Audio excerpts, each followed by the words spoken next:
B1 family. On June 26, Knoxville Police were called to a wedding reception, where they filed a police report naming a black man, Jonathan Toney, as the suspect and perpetrator of a simple assault crime, when in actuality, he was the victim of an anti-black hate crime suffered at the hands of one of their colleagues and off-duty police officer, Tanner Holt.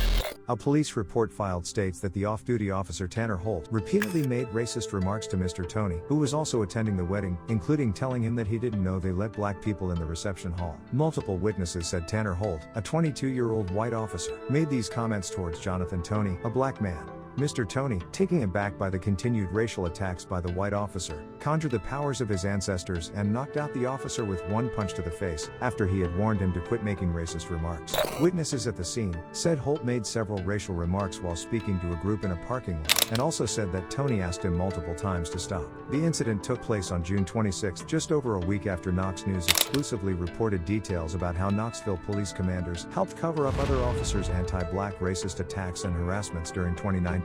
6 current and former officers told Knox News that the department tolerates a culture of racism. There still hasn't been any action taken on these incidences. In Holt's case, the responding officers told their immediate supervisors-in-chief, Eve Thomas, about Holt's comments. On June 28, Chief Thomas requested that the Internal Affairs Unit open an investigation, according to police spokesperson Scott Erland. That investigation is still ongoing and Holt is still on the force. An Internal Affairs report used in the 2019 Knox News exclusive details the interviews with 6 current and former officers of the Knoxville Police Department, and shows the officers admitting to a long-standing failure to address a racist culture. Some of the officers even saying, "Being racist is not a deal-breaker in the department. The department has a poor record of hiring and promoting black officers and a general lack of diversity. The lack of diversity in command staff is a problem. Black officers don't feel comfortable speaking out about issues, and are afraid complaints will fall on deaf ears or result in retribution." This was in 2019.